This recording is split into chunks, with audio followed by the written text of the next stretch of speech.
তাহলে একদিকে গুরু আর একদিকে শিষ্য। গুরুমুখের বাণী, পিতামাতা বয়োজ্যেষ্ঠ যারা সকলেই বলে তারা পিতামাতার থেকে গুরু বা পিতামাতার থেকে ভগবান অন্য কেউ আর হতে পারে না, তাই না মা?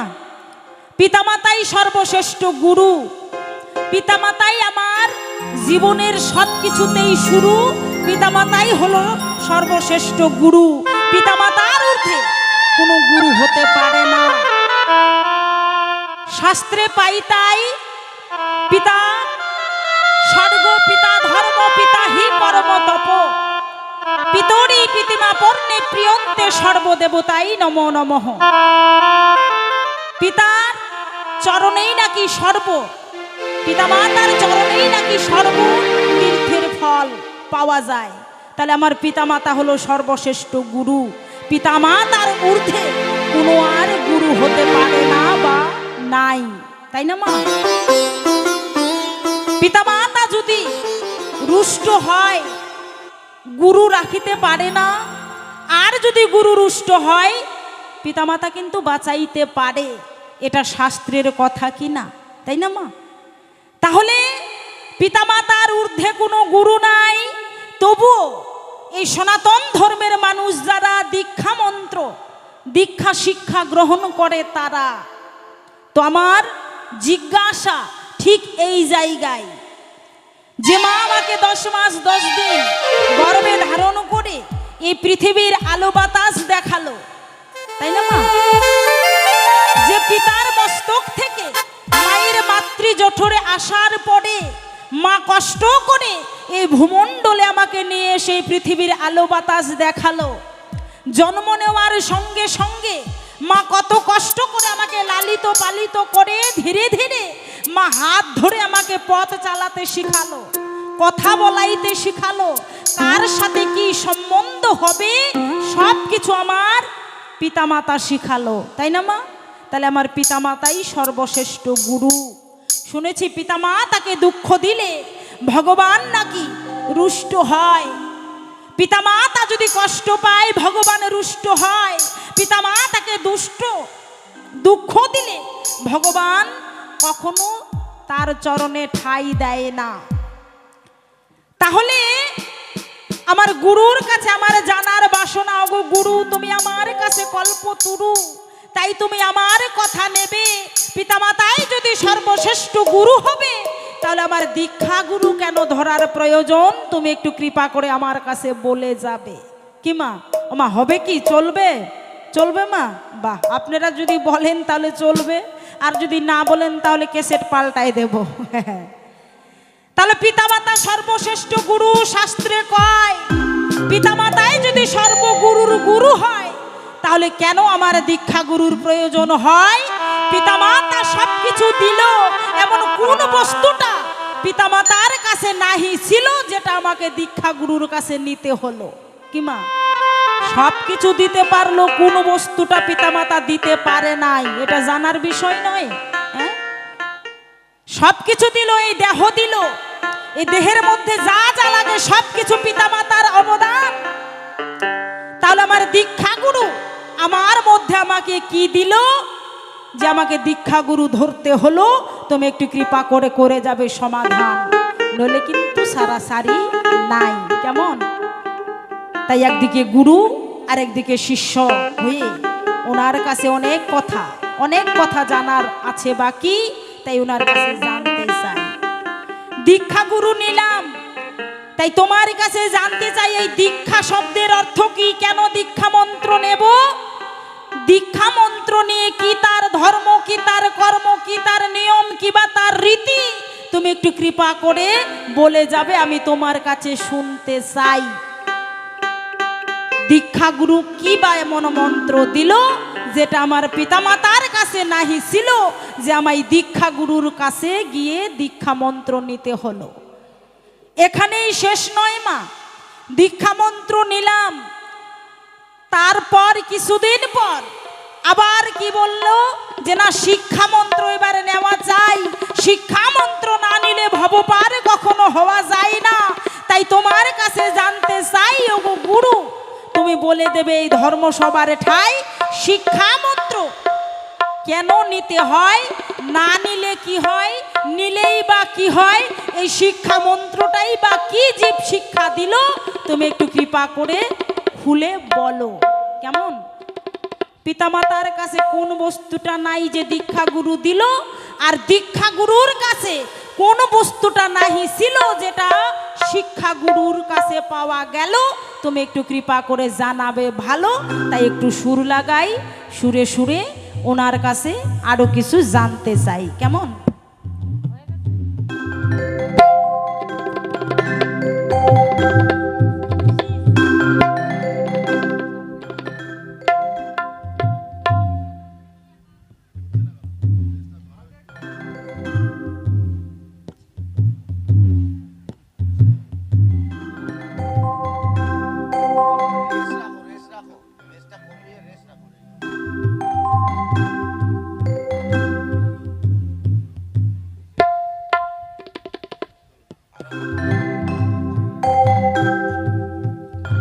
তাই চলুন একখানা গান গাই, এই গানের পরেই ওনার কাছে আরো কিছু জানতে চাই।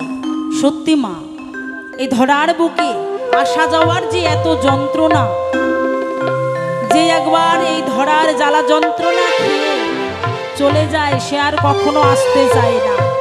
তাই সে জায়গায় দাঁড়িয়ে ওপার বাংলার কি বলছে গানের ভাষায়, চলুন।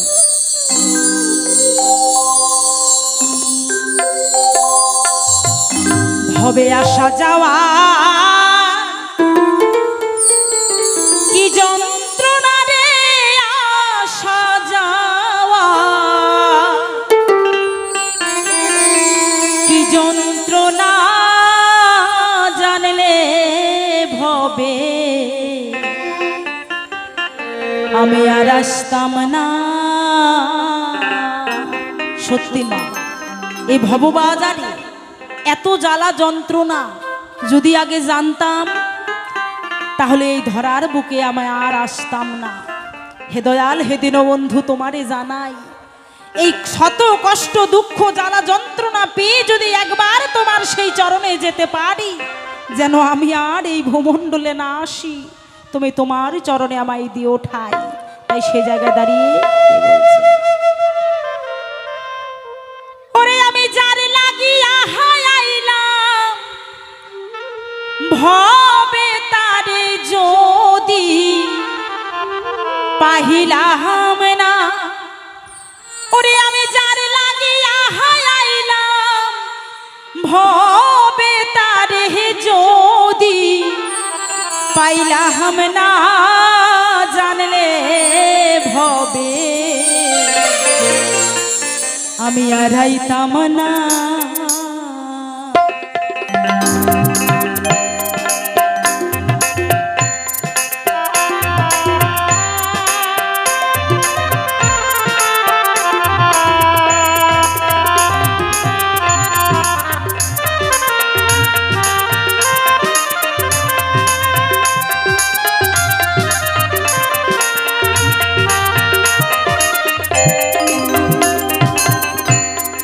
আসা যাওয়ার কি যন্ত্রণা রে, আসা যাওয়ার কি যন্ত্রণা, জানলে ভবে আরাইতাম না, ওরে আমি জানলে ভবে আরাইতাম না। জয় জয় রাধা গোবিন্দ প্রীতি একবার হরি বল, হরি বল, হরি বল।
দেখতে ভালো,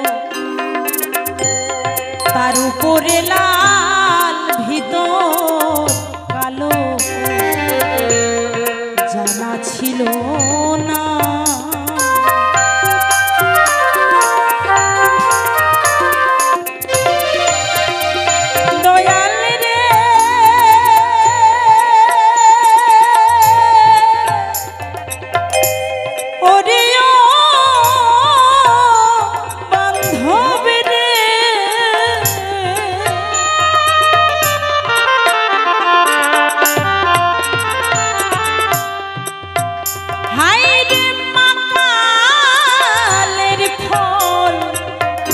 দেখতে ভালো,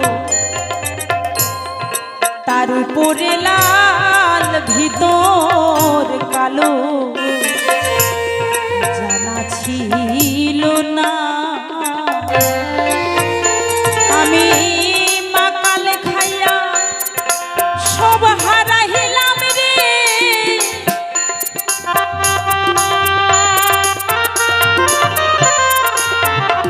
আমি মাকাল খাইয়া সব হারাইলাম রে, এখন বিষের জ্বালাই বাঁচি না, জানলে হবে হারাইতাম না, আমি জানলে হবে হারাইতাম না।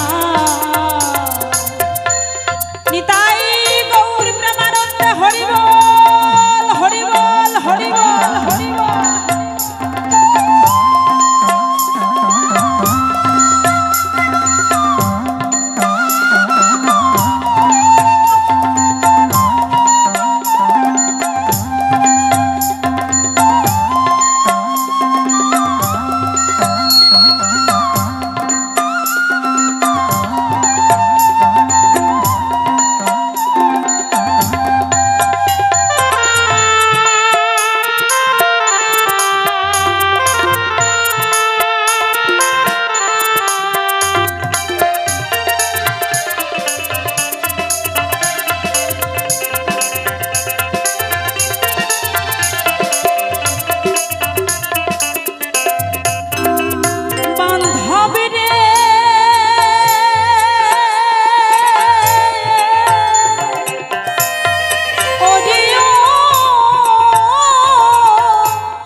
পদকর্তা বললেন, মহাজনের তবিল লইয়া খাইলাম 16 আনা। ওমা, যেদিন এই ধরার বুকে জন্মগ্রহণ করেছিলাম, 16 আনা পরিপূর্ণ দেহ নিয়ে এই পৃথিবীর ভুবনে আমার প্রাণ গোবিন্দ আমাদেরকে পাঠিয়েছিল। এই 16 আনা পরিপূর্ণ দেহ, 16 আনা পুঁজি এই ভবের বাজারে এসে বেচা কিনা করতে করতে আজকে 1 আনাও আমার সঙ্গে আমি নিয়ে যেতে পারবো না। শূন্য হয়ে গেছে, পূর্ণ ভাণ্ড ছিল, সকল কিছু এই ভবের মায়া জালে এসে শূন্য হয়ে গেছে গো। তাই গোবিন্দকে জানাই, হে দয়া, তোমার এই 16 আনা পুঁজি আমি সব 1 আনা 2 আনা করে খরচ করে ফেলেছি। জানি না এই মানব জন আর হবে কি হবে না সেটা আমার ঠিক জানা নেই। তাই আপনারা সকলে আশীর্বাদ করবেন যেন আপনাদের আশীর্বাদ পেয়ে আমার এই শূন্য ভাণ্ড আমি যেন পূর্ণ করে নিয়ে যেতে পারি। তাই পদকর্তা কি বললেন, বান্ধবী রে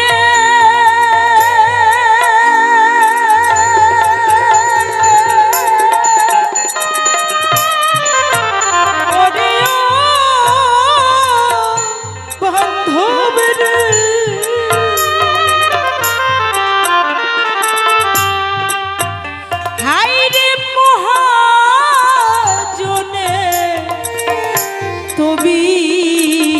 লইয়া খাইলাম 16 আনা এখন লাভে মূলে সব হারাইলাম রে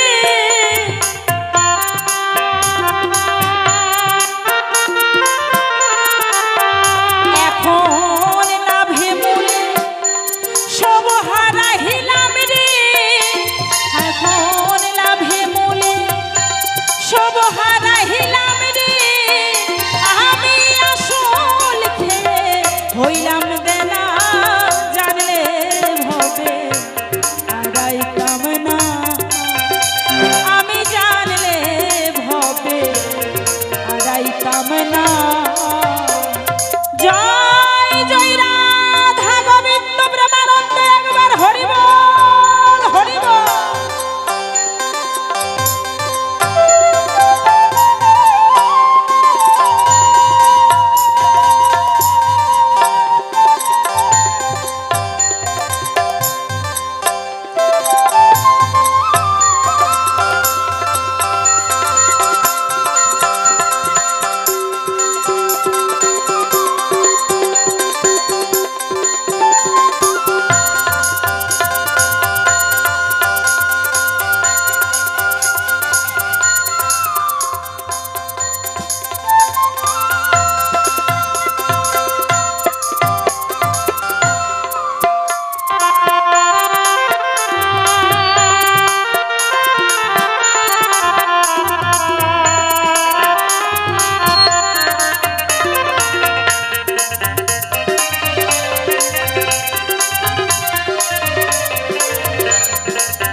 পার হইয়া যায় শব্দ কান্দা আমি পারলাম না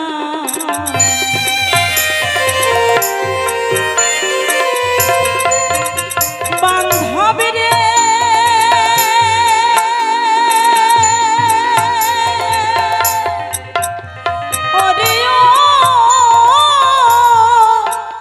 বান্ধব রে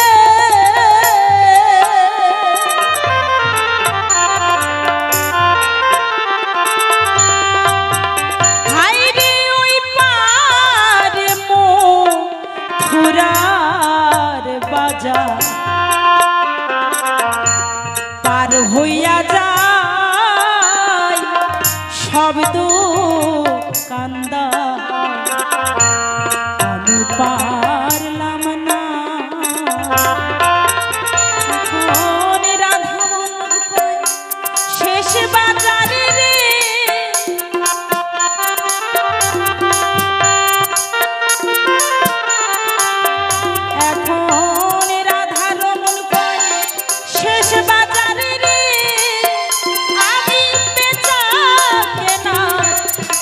বুঝলাম না জানলে ভবে আড়াই কামনা আমি জানলে ভবে আড়াই কামনা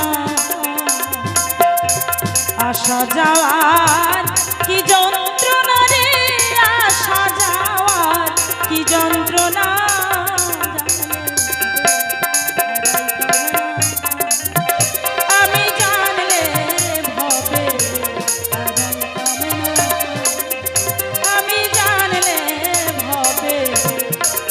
আড়াইতাম না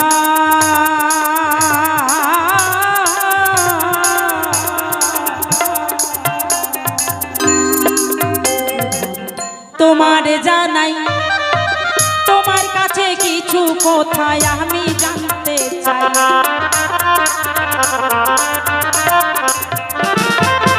প্রথমবারে তোমার কাছে কিছু কথা রইল জিজ্ঞাসা সঠিক সঠিক ভাবে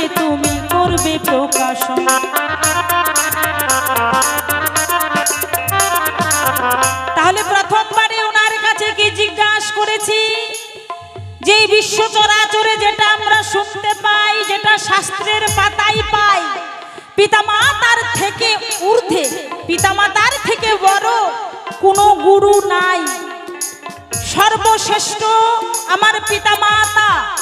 তাই পিতামাতাই হলো সর্বশ্রেষ্ঠ গুরু, আর কোনো গুরু ধরার দরকার পড়ে না বা দরকার নাই, তাই না মা? কিন্তু তবুও শুনতে পাই দীক্ষা গুরু ধরা যায়। তাই তোমার কাছে জানতে চাই, পিতামাতাই যদি সর্বশ্রেষ্ঠ গুরু হয়, পিতামাতার চরণে যদি স্বর্গ তীর্থ ধাম রয়, তাহলে দীক্ষা গুরু কেন ধরবো? সেই কথাটাই তুমি একটু জানাবে তাহার বিষয়। কেমন? দীক্ষা গুরু কিবা মন্ত্র দিল গো তোমারে জানাই, দীক্ষা শব্দের অর্থ কিবা হয় তুমি বলবে এই সব। দীক্ষা গুরু ধরলাম, তাতেও নাকি জীবের মুক্তি নাই। কি বলেছে না শিক্ষা গুরু ধরার প্রয়োজন, শিক্ষা গুরু ধরে কিছু শিখার প্রয়োজন। তাই তোমার কাছে জানতে চাই, শিক্ষা গুরু এসে কোন মন্ত্র দিল, কি বাজে শিক্ষা দিল, তুমি একটু কৃপা করে জানাবে ভালো। কি মা? পিতামাতা এত কিছু শিখাইলো, এমন কোন বস্তুটা মা বাবার কাছে পাই নাই যেটা শিক্ষা গুরুর কাছে পাই, তুমি একটু জানাবে তাহার বিষয়, নইলে কিন্তু সারাসারি নাই। কেমন?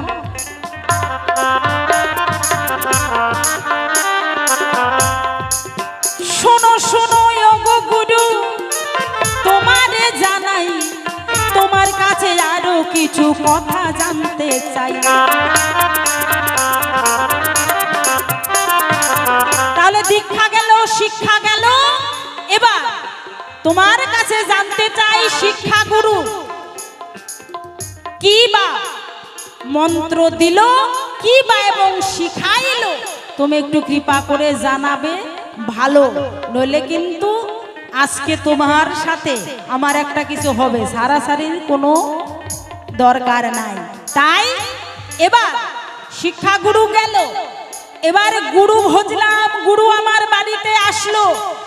গুরুকে কেমন করে ভজন সাধন করতে হয় বা কেমন করে গুরুকে ভক্তি করতে হয়, তুমি একটু কৃপা করে জানাবে তাহার বিষয়। এই ভক্তিটা যে আমরা করব গুরুর চরণে, ওমা আমরা সকলেই ভক্তি দেই, তাই না? সবাই ভক্তি দিয়ে থাকি। দেবদেবীর চরণে ভক্তি দেই, শিবের চরণে ভক্তি দেই, কালীর চরণে ভক্তি দেই, দুর্গার চরণে ভক্তি দেই, রাধা গোবিন্দের চরণে ভক্তি দেই, পঞ্চতত্ত্বের ফটে ভক্তি দেই। এই যে এতগুলো দেবদেবীর চরণে আমরা ভক্তি দিয়ে থাকি, তাহলে ভক্তি জিনিসটা কেমন কি জানার বিষয় না মা? শোনো শোনো ও গুরুদেব তোমারে জানাই, ভক্তি জিনিসটা কি তোমার কাছে আমি জানতে চাই। এই ভক্তি লম্বা না গোল, তুমি বলবে এই সভায়। ভক্তিটা লম্বা না গোল, না মিষ্টির মতো, না জলের মতো, না হাওয়ার মতো। এই ভক্তিটা নারী না পুরুষ? দেবদেবীকে কেমন ভাবে ভক্তি করব, ঠাকুর ভগবানকে কেমন করে ভক্তি করব, পিতা মাতাকে কিভাবে ভক্তি করব, এবং কি আমার রাধা গোবিন্দকে কেমন করে ভক্তি করব, এই ভক্তির মাহাত্ম্য তুমি একটু কৃপা করে জানাবে, তাই তোমার কাছে জানতে চাই। কেমন? শোনো শোনো ও গুরুধর তোমারে জানাই, ভক্তি তত্ত্ব তোমার কাছে আমি জানতে চাই। এই তো প্রথমবারে তোমার কাছে আমার কিঞ্চিত আয়োজন, সঠিক সঠিক ভাবে তুমি বলবে মনেরই মতন। প্রথমবারে বেশি কথা বলবো না, এখান থেকে ছাড়বো আমার প্রথম আলোচনা। আমি কেন একাই একাই বলতে যাব বেশি, বেশি বললে ভক্ত মাঝে দোষী, দোষাদোষী ইচ্ছে আমার মোটেও গো নাই। আমার মতো ভাব নিয়া আমি বসে যাই, আমার পরে আমার গুরুদেব আসরে আসিবে, ওনার মতো ভাব নিয়া তুলি আসে কবে। আসরে আছেন যত আমার মাতা মাসিগণ, আমি অতি মুরুমতি সন্তানের মতন। ভুল ত্রুটি আমার গো কতই না হইবে, সন্তান জ্ঞানে মার্জন আপনারা করিবেন গো সবে। এখান থেকে রাখলাম আমার অমৃত লহরী, চাঁদ বদনে সবাই মিলে একবার রাধা গোবিন্দ প্রেমানন্দে বলুন হরি হরি। জয় জয় রাধা গোবিন্দ প্রেমানন্দে, হরি বল হরি বল হরি বল হরি বল হরি বল। বলো তো মা, কাদের কাদের ভালো লেগেছে? বাবারা একটু হাত তুলো কৃপা করে। আচ্ছা, জোর করে তো কেউ হাত তুললা না, মন থেকে তো তুলেছ।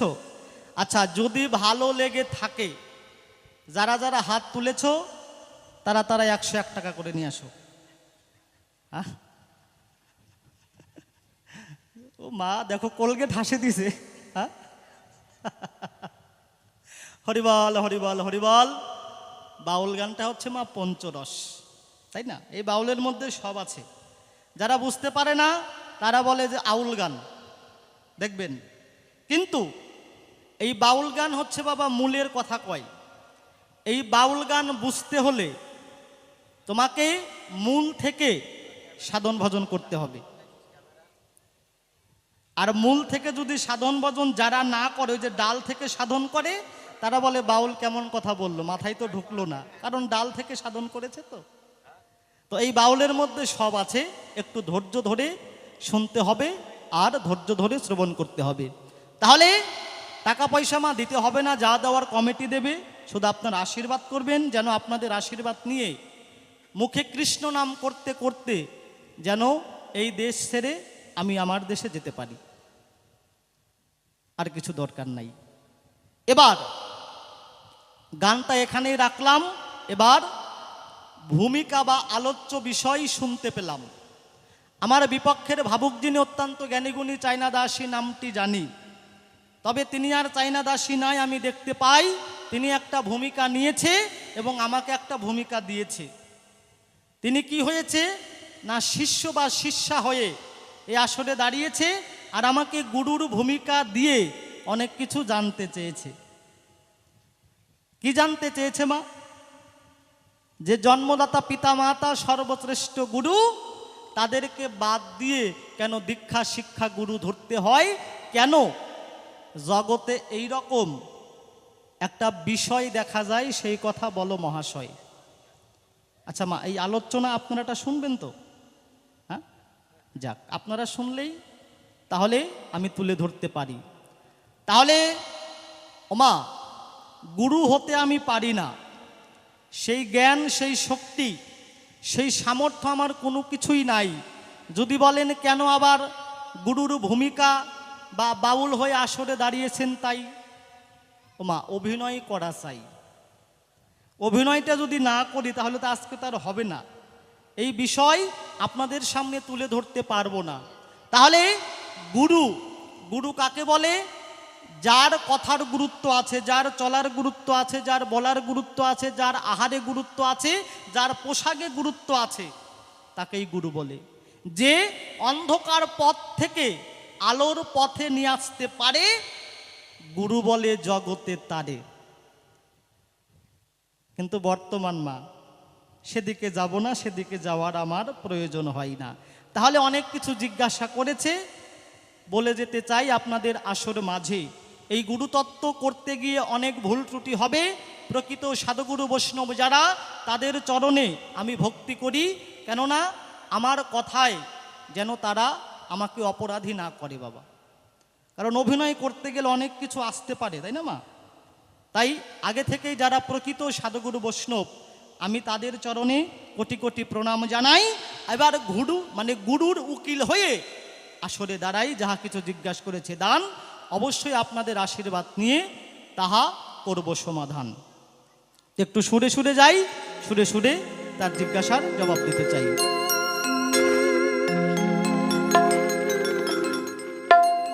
ওরে কল্পনা হাতে গুরু হয়ে গো আমি আসরে হে দাঁড়া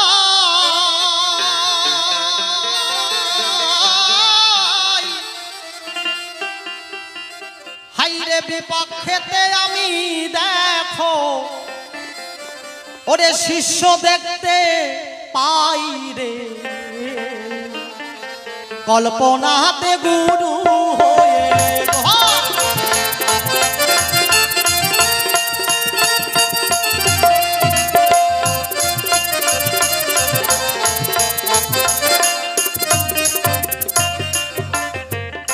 শোনো শোনো ওগো শিষ্য শোনো দিয়া মন যাহা কিছু জিজ্ঞাসা করলে মনেরই মতন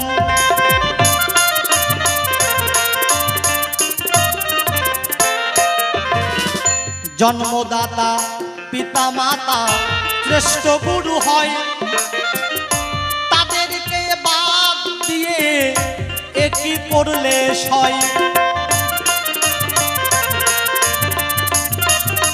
তাহলে মা আজকের যে আলোচ্য বিষয় এটা কিন্তু তোমাদের জন্য না কাদের জন্য এই যে অল্প বয়সের বাবা মায়েদের জন্য কারণ আমাদের আয়ু অর্ধেক শেষ কিন্তু হিসাবে দেখতে গেলে এদের আয়ু অনেক মেলে আবার আসা যাওয়ার তো আবার গ্যারান্টি নাই কিন্তু হিসাবে আমরা অনেকেই বলবো এই শিশুটা অনেক দিন বাঁচবে তাই না তাহলে আজকে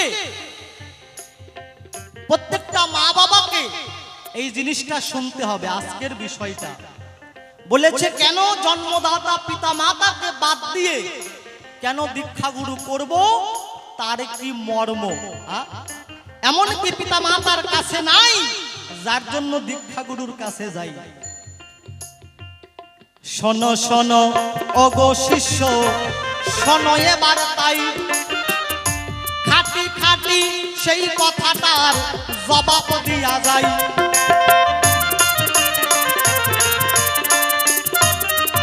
তাহলে কেন আমরা দীক্ষাগুরু ধরবো বা করব দেখবেন একটু আগে একজন মানত করেছিল তাই না মা তার সন্তান আদি ছিল না তাই ভগবানের কাছে করলো মানত কিনা ভগবান তার মনের আশা পূরণ করলো সেও মানতটা দিয়ে গেল তাহলে এই রকম অনেক মা আছে তারা কি করে সন্তান যখন তারা না পায় ঘরে দেখবেন অনেক নারী অনেক মা বিয়ের অনেক কয়েক বছর হয় কিন্তু সন্তান আদি হয় না মা কত ডাক্তার কত কবিরাজের ওষুধ খায় কিন্তু সন্তানের মুখে যে মা ডাক শুনবে সেই মা আর শুনতে পারে না দেখবেন যে নারী যে মা সন্তানের মুখে মা ডাক শুনতে পারে না তার মতো দুঃখী পৃথিবীতে আর কেউ হয় না গো আত্মীয় স্বজন পাড়া প্রতিবেশী সবাই তাকে দেখে আঘাত দিয়ে দিয়ে কথা কয় তাই না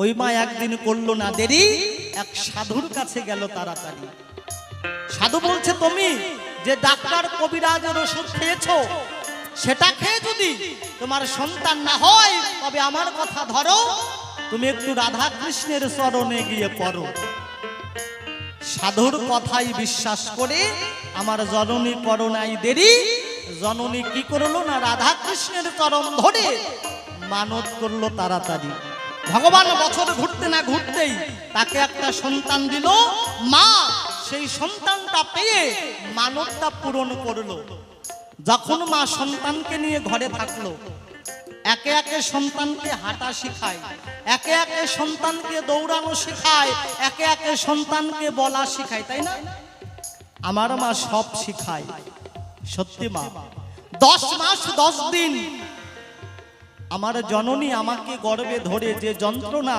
যে কষ্ট ভোগ করেছে পৃথিবীতে আর কেউ ভোগ করে নাই পিতা মাতার মতো ভগবান এই পৃথিবীতে আর দ্বিতীয় নাই তাহলে সেই পিতা মাতাকে বাদ দিয়ে কেন দীক্ষাগুরু ধরতে হয় কেন ধরবো ওই যে ওই মাটা যখন সন্তান পেল সন্তানকে যখন কথা শেখালো সন্তানের বাবা যখন কাছ থেকে আসে মা বল ওই দেখ তোর বাবা এসেছে, একবার বাবা বলে ডাক। সন্তান বলে বাবা। যদি কোনো পাড়া প্রতিবেশী, কাকি, জেঠি, বড় মা সবাই যায়, আমার মা সবার সাথে আত্মীয়তা করায়, কিন্তু যার জন্যে সন্তান রূপে আমাকে পেয়েছে, ওই যে মানবটা দেওয়ার পরে আর ভগবানকে মনে রাখে না তার ঘরে।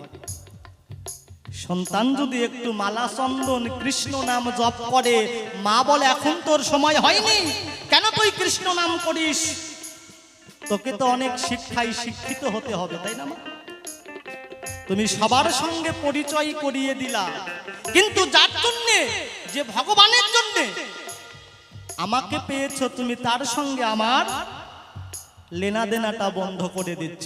হ্যাঁ ও মা, ওই মায়ের কাছে থাকলে যে উদ্দেশ্যে আমরা পৃথিবীতে এসেছি, সেই উদ্দেশ্য পূরণ হবে না গো। তার জন্য সনাতন ধর্মের রীতি যে প্রত্যেকটা জীবকে, এই দেহটাকে পবিত্র করার জন্য, সাধুগুরু বৈষ্ণবকে চরণ পাওয়ার জন্য, ভগবানকে পাওয়ার জন্য দীক্ষাগুরু ধরতে হবে। হরিবল হরিবল হরিবল হরিবল।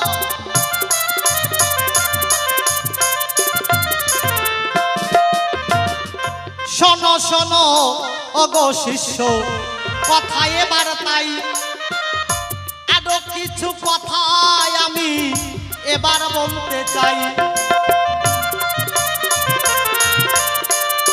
মা, যে মা শুধু মায়ার পাশে ছেলেকে আটকে রাখে, সেই ছেলে জীবাত্মার জন্য কিছু করতে পারে, কিন্তু পরমাত্মার জন্য করতে পারে না। তাই আপনাদের একটা অনুরোধ করি, মা, কোনো সন্তান যদি মন্দিরে যেতে চায়, ভগবানকে যদি ডাকতে চায়, আপনারা কেউ বারণ করবেন না। আপনারা এই বাহ্যিক শিক্ষায় শিক্ষিত, সেটাও করুন, আবার সাধুগুরু বৈষ্ণবদের সঙ্গ করান। দেখবেন সন্তান আপনার ভালো হবে, আপনাকে বৃদ্ধাশ্রমে থাকতে হবে না। দেখবেন যারা বড় বড় চাকরি করে, সবাই না, তাদের মা বাবা থাকে বৃদ্ধাশ্রমের ঘরে। বাবা, এত কাজের চাপ, এত বন্ধু বান্ধব, সবাইকে সময় দিতে পারে, কিন্তু ওই পিতা মাতাকে আর সময় দিতে পারে না। তখন বলে তোমাকে দেখার তো কেউ নাই, আমার অনেক বন্ধু বান্ধব, তাই তুমি একটা কাজ করো, চলো এবার তোমাকে বৃদ্ধাশ্রমে দিয়ে আসি, তাই না? কিছু কিছু সন্তান এমন করে। তাই ওমা, যে মা শুধু সন্তানকে মায়া শেখায়, কাম কামনা লোভ লালসা শেখায়, সে মায়ের কাছে থাকলে কখনো পরমাত্মার সাধু সঙ্গ করা যাবে না। এর জন্য দীক্ষাগুরু ধরতে হবে। এই তো তোমার প্রথম কথা, কথাই করলাম শেষ। দ্বিতীয় কথাই এবার আমি করিব প্রবেশ।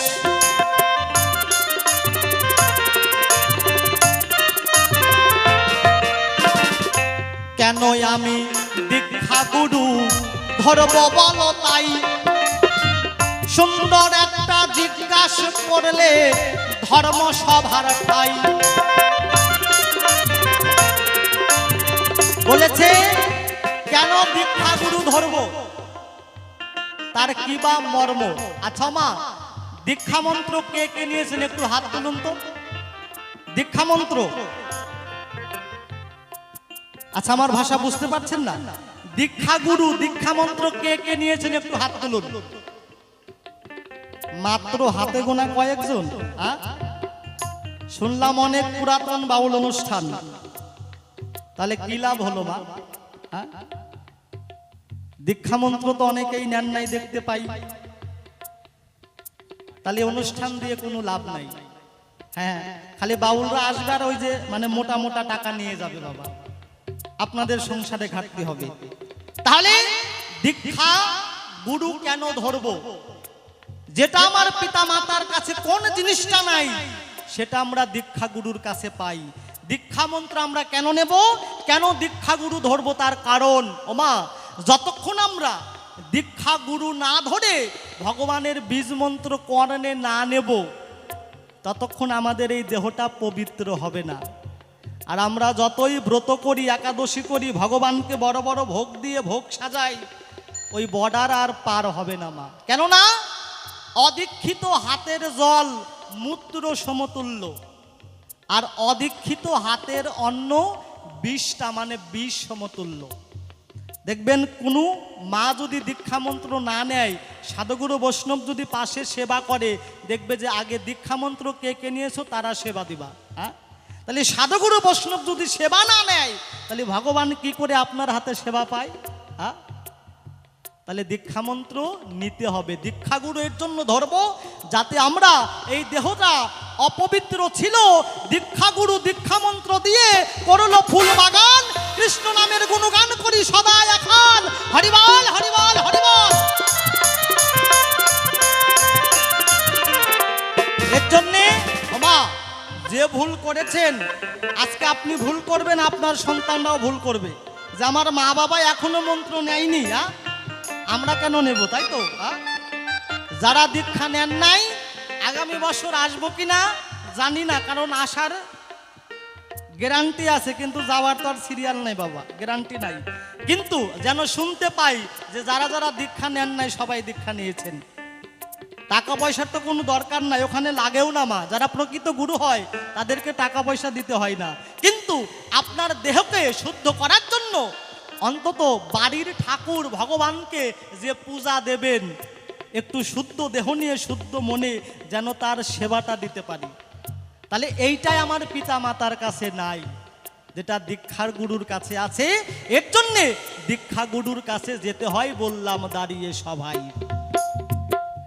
এই তো তোমার দ্বিতীয় কথা, কথাই বলে যাই, চাঁদ বদনে সবাই একবার হরি বলো ভাই। হরি বল হরি বল হরি বল হরি বল।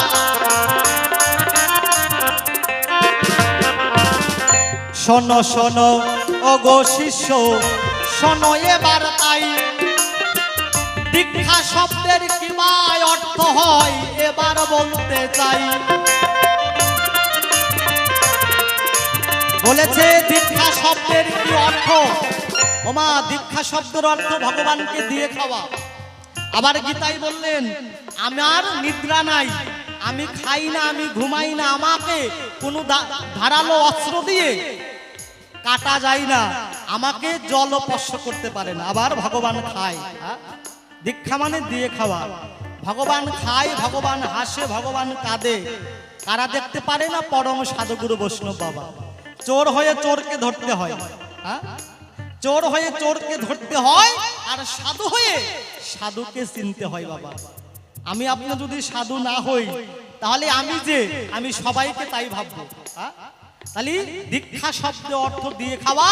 যখন আপনার দীক্ষা গুরু আপনাকে মন্ত্র দেবে, আপনাকে আদেশ করবে যে তুমি তোমার সংসারের কর্মের আগে তুমি ভগবানকে সেবা দেবে, ভগবানকে পূজা দেবে, ভগবানের পূজার প্রসাদ নিয়ে তুমি সংসারে হাত দেবে।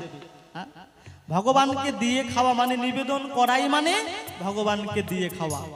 এই তো তোমার কথা ছিল, কথাই হইয়া গেল, শিক্ষা গুরু কেন ধরতে হয় বলি এবার ভালো।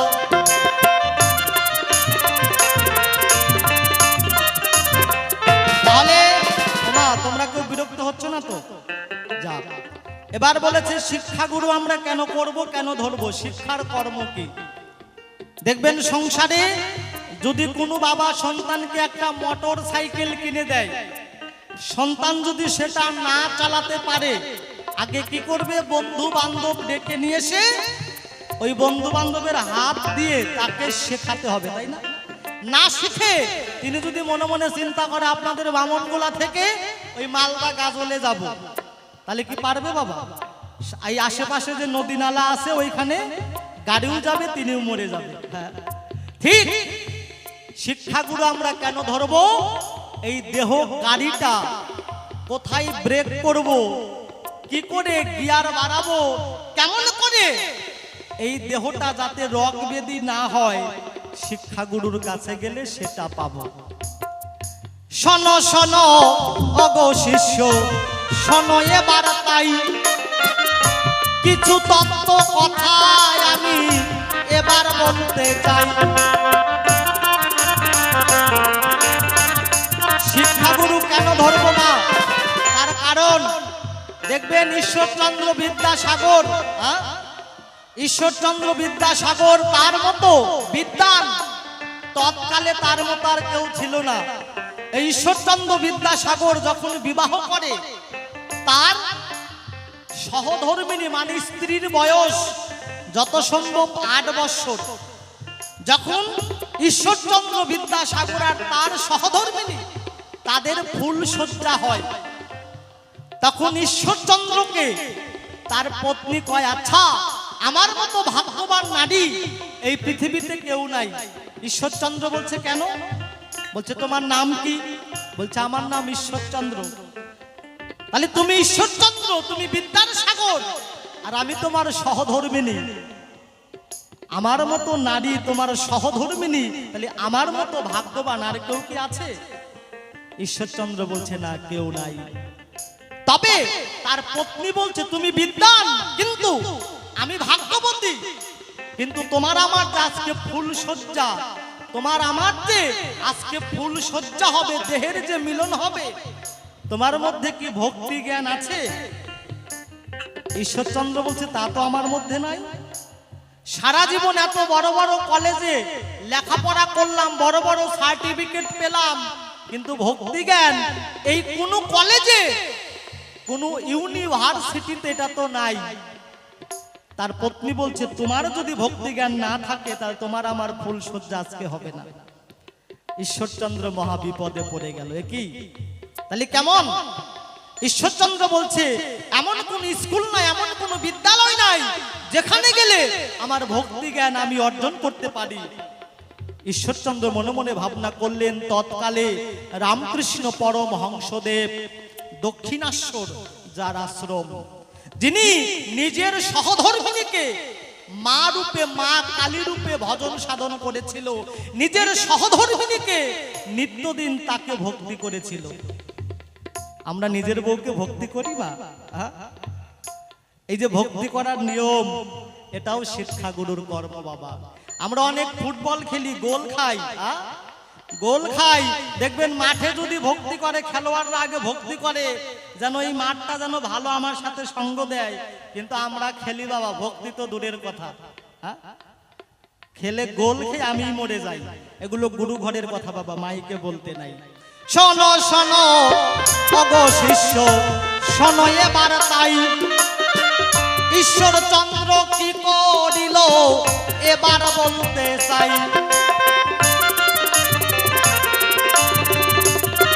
ঈশ্বরচন্দ্র কি করলো? রামকৃষ্ণ হংসদেব তার কাছে গেল। রামকৃষ্ণ বলছে এসেছিস এতদিন পরে, তুই তো বিদ্বান, তুই তো ঈশ্বরচন্দ্র। বলছে হে প্রভু, শুনেছি আপনি কল্পতরু, আপনি আপনার নিজের নামটাও লিখতে পারেন না, আমার মতো শিক্ষিত না, কিন্তু আপনি অন্তর্যামী, আপনি নাকি সব মানুষের অন্তরের কথা বুঝতে পারেন। রামকৃষ্ণ বলছে না না, অত বলিস না, তুই যার জন্য এসেছিস সেটা আমি বলে দেই। তোর ফুল সজ্জা হয়েছে, কিন্তু তোর সহধর্মিণী তোকে একটা শর্ত দিয়েছে, ভক্তি জ্ঞান অর্জন করতে হবে। ঈশ্বরচন্দ্র বিদ্যাসাগর তিনি অবাক হয়ে গেলেন, এ কি করে জানতে পারলো বাবা? তার মতো গুরু এই জগতে আর আসবে কিনা বাবা? সত্যি। তখন রামকৃষ্ণ বললেন, তুই এই জ্ঞান এই স্কুল বিদ্যালয়ে পাবি না। কোথায় পাবি? একমাত্র যেখানে সাধুগুরু বৈষ্ণবের সঙ্গ হয়, একমাত্র যেখানে সাধুগুরু বৈষ্ণবের আগমন হয়। তুই যদি নিত্য সাধু সঙ্গ করতে পারিস, কৃষ্ণ নাম নিয়ে গুরুর কর্ম ঠিকঠাক করতে পারিস, তবেই তোর ভক্তি জ্ঞান অর্জন হবে। হরি বল, হরি বল, হরি বল। রামকৃষ্ণ বললেন তবেই তোর ভক্তি জ্ঞান অর্জন হবে মা। দেখবেন এমনও মূর্খ আছে নিজের নাম লিখতে পারে না, কিন্তু 18টা গীতার অধ্যায় শ্লোক সব মুখস্থ বাবা। তাহলে ভগবান তাদেরকে কি জ্ঞান দিয়েছে? রামকৃষ্ণ বলছে তুই ভক্তি জ্ঞান অর্জন করতে পারবি, তোকে তোর 12 বছর সময় লাগবে। ওমা, এই দেখেন কথার মাহাত্ম্য, 12 বছর। সন্তান যখন 12 বছরের আগে থাকে, প্রত্যেকটা মা বাবার নিয়ম, ছেলে হোক বা মেয়ে হোক,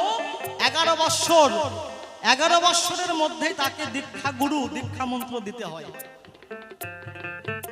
আর আমরা কি করি, অনেকেই বিয়ে টিয়ে হয়ে ছেলে সন্তান হয়ে যায়, তাও বলে তোর বাবা সময় হয় না। 12 বৎসর টাইম লাগে, কেননা 12 বৎসর পরে আমরা যে কর্ম করব আসরে বা সংসারে সেটা ভগবান যমরাজা হিসাব করবে। 12 বছর আগে যেটা করব সেটা করবে না, কিন্তু 12 বছর পার হলে আমাদের দোষ গুণ দুটাই যমরাজা হিসাব করবে। তার জন্য কোনো মা যদি অল্প বয়সে সন্তানকে ওই 11 বৎসরে যদি দীক্ষা মন্ত্র দিতে পারে, সে যদি কৃষ্ণ ভক্ত হয়, যদি সাধু সঙ্গ করে, তার আস্তে আস্তে ভক্তি প্রেমটা গাঢ় হয়। রামকৃষ্ণ বলছে 12 বৎসর লাগবে, তখন রামকৃষ্ণ তাকে মন্ত্র দিল, আর ঈশ্বরচন্দ্র বিদ্যাসাগর ভক্তি জ্ঞান অর্জন করলো বাবা। তাহলে সেই ভক্তি শিক্ষাগুরু কি কর্ম দেয়? ওই যে বাইকের কথা বললাম, শোনো শোনো ও গো শিষ্য, শোনো এবার তাই সেই ঘটনা তোমারে তো আমি বলে যাই। তাহলে যেমন বাইক না চালিয়ে কেউ যদি, বাইক না শিখে কেউ যদি চালায়, তাহলে সে দুর্ঘটনায় মরে যাবে। ওমা, এই দেহটা কোনো কোনো মহাজন ঘড়ি বললেন, তরি বললেন, গাড়ি বললেন, তাই এই দেহটা শিখতে হবে চালানো। তার জন্য শিক্ষাগুরু ধরতে হবে। কেন শিক্ষাগুরু ধরতে হবে? ওই যে বললাম, দেখবেন আগেকার মা মাসিরা গোবর ছড়া দিত বাড়িতে, দিত না মা? সপ্তাহে 3 দিন হোক 7 দিন হোক দিত। কেন দিত গো? কারণ আছে তো।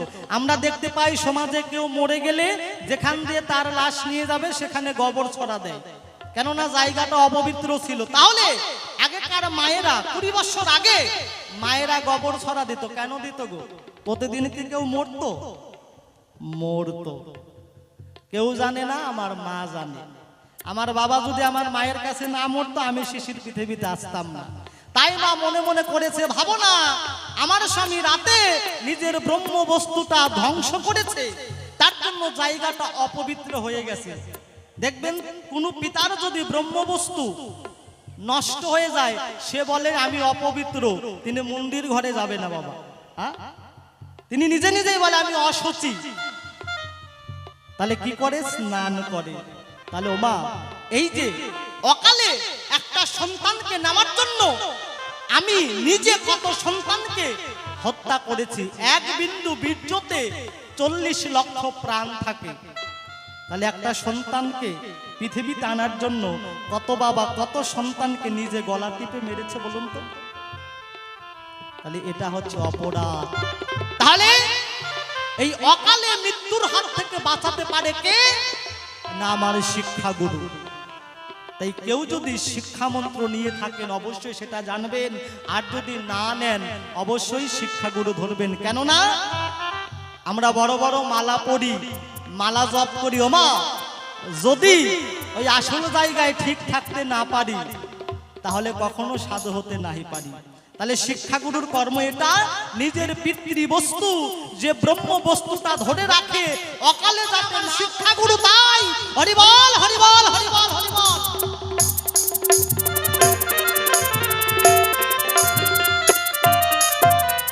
এই তো তোমার শিক্ষাগুরুর কথা বলে গেলাম, এবার আমি ভক্তি তত্ত্ব বলিতে চাইলাম। তাহলে বলেছে ভক্তি লম্বা না খাটো, গোল না পাতলা, এটা মা জানার বিষয়। ভক্তি কেমন, খাই না পড়ে, এই ভক্তিটা মা সংক্ষেপে বলে যায়। বলছে রাধা কৃষ্ণকে কেমন করে ভক্তি করব, দেব দেবীকে কেমন করে ভক্তি করব, জন্মদাতা পিতা মাতা গুরুদেবকে কেমন করে ভক্তি করব। দেখবেন এখন যদি গাজলে দুর্গা পূজা হয়, আমরা কি দুর্গা পূজা দেখতে যাই মা বলুন তো? দুর্গা পূজা দেখতে যাই না, আমরা কি দেখতে যাই? লাইট আর প্যান্ডেল দেখতে যাই। আগেকার মা মাসি সবাই দুর্গা পূজা দেখতে যেত সকালে সকালে, যে সন্ধ্যার আগে বাড়ি আসবো। আমরাই যেতাম, বাবা 10 টাকা দিত আর হেঁটে হেঁটে 40-50টা দুর্গা পূজা দেখতাম। এই বাংলার নাই, ওই বাংলায় বাবা। তাহলে আর এখন আমার মা মাসি সবাই ওই রাতে আমরা দুর্গাপূজা দেখতে যাই। কেন দেখতে যাই? কারণ দিনের বেলায় যদি যাই তাহলে লাইটিংটা দেখতে পারবো না ভাই। হ্যাঁ? আর এখন আমরা কি করি? ওই মায়ের সামনে, প্যান্ডেলের সামনে নিজের পিছনটা ঘুরিয়ে ওই ফেসবুকে লাইভে এসে হ্যালো গাইস, হ্যালো গাইস, আজকে যে আমরা গাজলে দুর্গাপূজা দেখতে আসছি। ভক্তি কার করি বাবা? যদিও করি এই যে কুড়াল ভক্তি দেই, ওইভাবে ভক্তি করতে। তাহলে এই ভক্তিটা কি লম্বা না খাটো না গোল? শোনো শোনো ওগো শিষ্য, শোনো এবার তাই সুন্দর কথা বলে গেলে ধর্ম সভার ঠাই।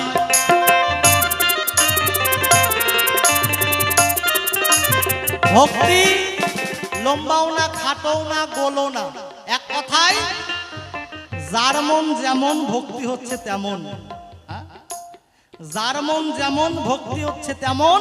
ভক্তির স্বরূপ নিজস্ব নাই, তবে একটা জিনিস দেখতে পাই, আসল ভক্তি মানে প্রেমের গুরু, ভাবের গুরুকে না, আমার শ্রীকৃষ্ণের প্রেমের গুরু হচ্ছে রাধা রানী। এই ভক্তি হচ্ছে রাধা রানীর স্বরূপ। আমরা যদি কেউ এই দেহটাকে রাধার ভাবে যদি দেহটাকে সাজাতে পারি, সেই ভাবটা যদি আনতে পারি যে রাধারানী এত কলঙ্ক পেয়েও কৃষ্ণ নামে, কৃষ্ণ প্রেমে এত কলঙ্ক, এত কষ্ট, এত জ্বালা, এত যন্ত্রণা পেয়েও কৃষ্ণকে ছাড়ে নাই, কৃষ্ণকে কখনো ভোলে নাই। তাহলে কেউ যদি রাধার ভাবটা অন্তরে আনতে পারে, তাহলে শ্রীমতী রাধা রানী কৃপা করে তারে, আর অন্তরটা দেহটা ভক্তিময় হয়। হরি বল, হরি বল, হরি বল, হরি বল। তাহলে ভক্তি হচ্ছে মা রাধা রানী স্বরূপ। তাই বাবাদের বলি, যারা নিজেকে পুরুষ মনে করেন, পুরুষ মনে করে কৃষ্ণ নাম করেন, কোনোদিনও কৃষ্ণের কৃপা হবে না। তাই অন্তরটা, এই দেহটা রাধা বাপ আনতে হবে, তবেই কৃষ্ণকে পাওয়া যাবে। তাহলে ভক্তি হচ্ছে রাধা রানী স্বরূপ। এবার ভক্তি কত প্রকার, কি কি? ভক্তি একদিকে 64 প্রকার, আর আরেকদিকে হচ্ছে প্রধান নববিধা ভক্তি, মানে 9 রকম। কেউ ভগবানের নামে গান করে, কেউ অর্চনা করে, কেউ বন্ধন করে, কেউ কাঁদে, এরকম 9 রকম। এবার রাধা কৃষ্ণকে কেমন করে ভক্তি করব মা? রাধা কৃষ্ণকে কেউ কুড়াল ভক্তি মারবেন না, বা যদি মূর্তি থাকে সামনাসামনি ভক্তি করবেন না। আপনার বাম পাশে, মানে রাধা কৃষ্ণকে আপনার বাম পাশে দাঁড়িয়ে ভক্তি করবেন, তাহলে সেই ভক্তিটা ভগবান পাবে। আর দেবদেবীকে কি করে ভক্তি করবেন? নাকি তাদেরকে ডান পাশে রেখে ভক্তি করবেন। জন্মদাতা পিতা মাতা আর গুরুদেবকে সাষ্টাঙ্গ বা দণ্ডপদ করতে পারেন। তবে বাবাদের ক্ষেত্রে বলি, যদি কেউ সাষ্টাঙ্গ আবার দণ্ডপদ করতে যান, যেন বাবাদের গোপনীয় বস্তু ওই মাটিতে না লাগে, বসমাতার গায়ে যাতে না লাগে। এই ব্রহ্মময় ঠেকবে, মুখ ঠেকবে, বক্ষ ঠেকবে, উদর ঠেকবে, মাঝখানে উঁচু থাকবে, তারপরে এই জানু বা পা ঠেকবে। মায়েদের ক্ষেত্রেও তাই, যাতে নিজের সুদা ভাণ্ড মাটিতে না লাগে। কেননা এটা দিয়ে কত কি করেছি আমরা মা, সব কথা মাইকে বলা যায় না। তাহলে এই হচ্ছে ভক্তির তত্ত্ব। বলে গেলাম সত্য সত্য। এই তো তোমার কথা ছিল, কথাই হইয়া গেল, চাঁদ বদনে সবাই একবার হরি বলো ভালো। হরি বল, হরি বল, হরি বল, হরি বল।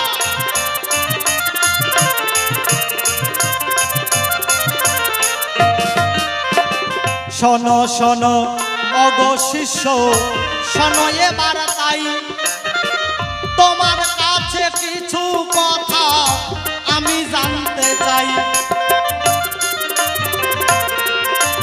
আচ্ছা মা, আর কি জিজ্ঞাসা আছে? আর জিজ্ঞাসা নাই, তাই না? এবার বলুন তো, তাই একা একা কখনো ঝগড়া হয়? ঝগড়া হয় না। এখন প্রত্যেকটা সংসারে, প্রত্যেকটা গ্রামে দেখতে পাই শাশুড়ি আর বৌমা যুদ্ধ করে, তাই না? তবে আপনাদের এখানে মনে নাই। সেই 4টার দিকে এসেছি, কোনো জায়গায় দেখি নাই, কোনো জায়গায় মানে বলে না এইখানে যে আমার বৌমা ভালো না, আমার শাশুড়ি ভালো না। খুব ভালো। আমাদের রায়গঞ্জের কথা বলছি, ওই এক মা আবার কানাকানি করে। এখানেও হয়, যেহেতু আমার চোখে পড়ে নাই, তাহলে বৌমা মানে এখন বৌমা না, এখন হচ্ছে বোমা, ফাটলেই সংসার শেষ। আর শাশুড়ি, এটা হচ্ছে ওই ভাদ্র মাসের তাল হয় না, ওই ভাদ্র মাসের আষাঢ়ির মতো বাবা। কারণ বৌমা কখনো শাশুড়িকে মা ভাবতে পারে না, আর শাশুড়ি কখনো বৌমাকে নিজের মেয়ে ভাবতে পারে না। তার জন্যই এই জটলা, এই ঝগড়া হয় কিনা। এবার একা একা ঝগড়া হয় না, আমাকে তুমি এক একটা করে 3টা ভ্যাকসিন দিয়েছো। কিছুদিন আগে করোনা আসলো, সরকার ঘোষণা করলো ভ্যাকসিন দিতে হবে। তুমি যদি আমাকে 3টা দাও, তোমাকে তো একটা দিতে হবে। ওমা, আচ্ছা করোনাটা কোন দেশ থেকে এসেছিল? চায়না থেকে, তাই না? চায়না থেকে সব দেশ করলো ঘোষণা, ওই চায়নার সঙ্গে কোনো ব্যবসা বাণিজ্য করব না, কারণ ব্যবসার সাথে আসবে করোনা। তাহলে সব দেশ আলাদা হয়ে গেল, আর আজকের বিপক্ষের ভাবুক, নাম কি বাবা? মাননীয়া চায়না নিয়ে এসেছে করোনা, আর কমিটি দেখে শুনে করেছে বাইনা, আপনাদের করোনা দিয়ে যাবে। শোনো শোনো অগো ভক্ত, শোনো এবার তাই, তোমার কাছে কিছু কথা আমি জানতে চাই।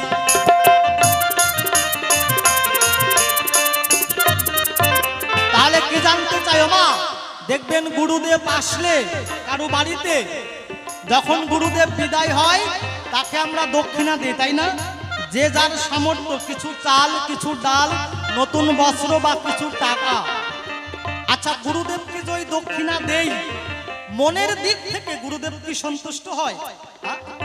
ওই চাল ডাল টাকা পয়সাই কি দক্ষিণা, না আরো কিছু দক্ষিণা আছে? কারণ আমার বলতে তো কোনো কিছুই নাই, সবকিছু ভগবানের দান। তাহলে ভগবান যদি গুরু রূপে থাকে, সবকিছু তো গুরুর দান। তাহলে তোমার কোন বস্তুটা দিলে দিলে গুরু দক্ষিণা হয়, সঠিক সঠিক বলে যাবে সভ্য সবার ঠাই। এইখানেতে তোমার কাছে জিজ্ঞাসা করলাম তাই, সুন্দর করে এসে তুমি বলে যাবে তাই। তাই এইখানেতে করি ক্ষান্ত অমৃত লহরী, চাঁদ বদনে সবাই একবার বলুন হরি হরি, হরিবল হরিবল হরিবল হরিবল হরিবল।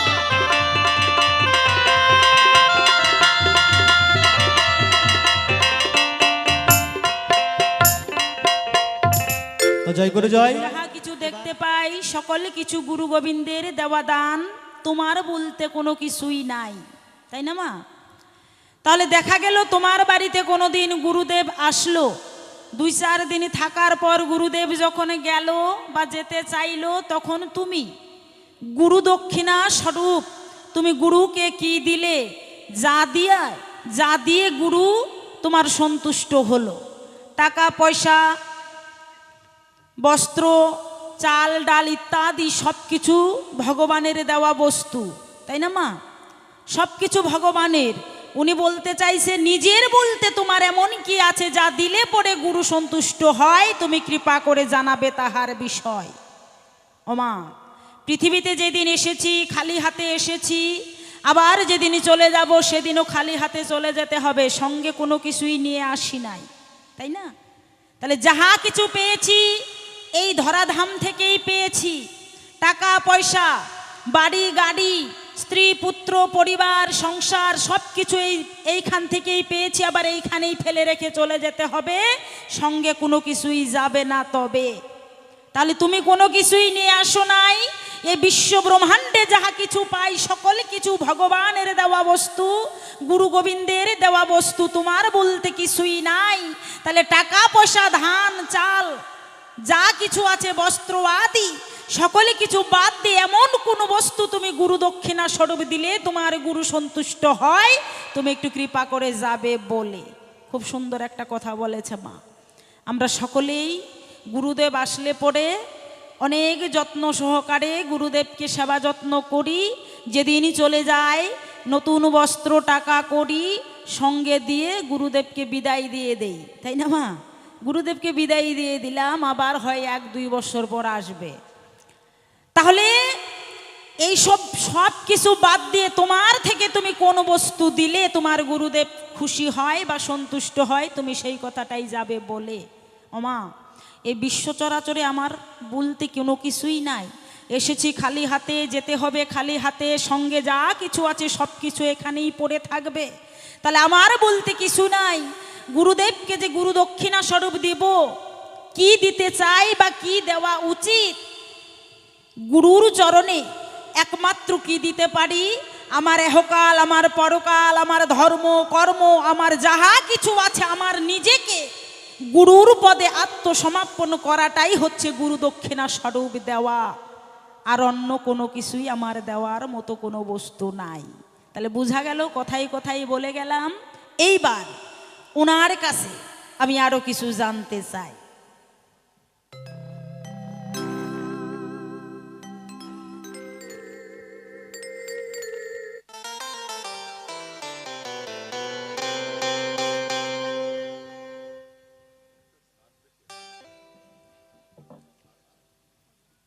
এক জননী সঙ্গে আরেক জননী করেছেন কিছু টাকা দান।